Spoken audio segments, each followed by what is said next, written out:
प्यारे साथियों, जरा आंखें बंद करके थोड़ी कल्पना करिए। वृंदावन की एक ताजगी भरी सुबह आपके सामने है। सुबह की सूर्य की सुनहरी किरणें यमुना जी के जल पर पड़ रही हैं और गैयों की घंटियों की मधुर झनकार हवा में गूंज रही है। गोपियां छाछ फेर रही हैं और हवा में कृष्ण, गोपाल, दामोदर इन नामों की गूंज मची हुई है। ऐसे ही समय में नन्हा कन्हैया नंद भवन से अपनी सखाओं के साथ घर से बाहर निकलते हैं। कान्हा की आंखों में शरारत की चमक है। कभी किसी सखा की मटकी में से दूध चुपके से पी लेते हैं, तो कभी किसी गाय की पूंछ पकड़कर हंसते हंसते भाग जाते हैं। ग्वाल बाल हंसते हैं, शिकायत करते हैं, लेकिन अंत में सब कान्हा के संग ही खेलने लगते हैं। यमुना किनारे पहुंचते ही कान्हा अपनी बांसुरी बजाते हैं और देखिए, केवल ग्वालवाल ही नहीं, पशु पक्षी भी उनके चारों ओर मंडराने लगते हैं। पेड़ भी मानो झूमने लगते हैं इस नन्हे कान्हा के साथ। अब जरा आप भी उसी टोली में शामिल हो जाइए और एक ग्वालबाल या गोपी बन जाइए। वहीं पास में ही एक रसिक संत भगवान की इन लीलाओं को देख रहे हैं।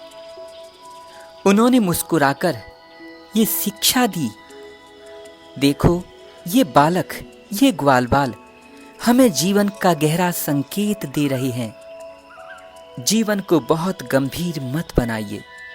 प्रभु की तरह हर सुबह नई उमंग, नया खेल, नई शरारत से शुरू कीजिए।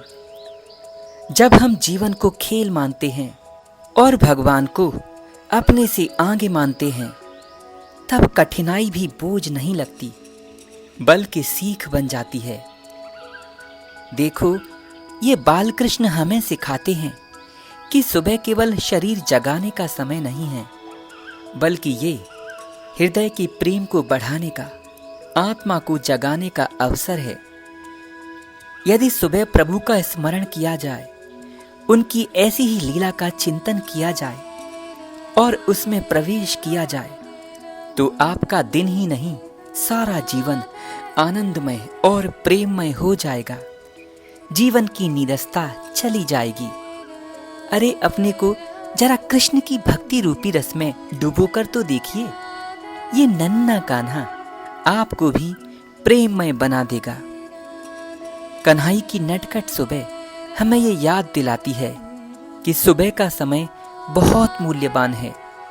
जैसे कान्हा हर क्षण को खेल और प्रेम में बदल देते थे, वैसे ही हमें भी अपने क्षणों को शिकायत या चिंता में नहीं, बल्कि प्रेम, सेवा और आत्मविकास में बदलना चाहिए। हमें ये सीख मिलती है।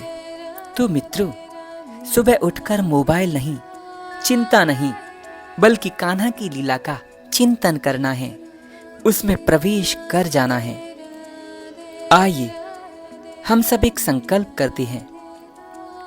हो सकता है भूल भी जाएं, लेकिन एक प्रयास तो कर ही सकते हैं। जब अगली बार सुबह उठें, तो कल्पना कीजिए कि स्वयं कान्हा आपके साथ एक खेल खेल रहे हैं, वहीं गोकुल में।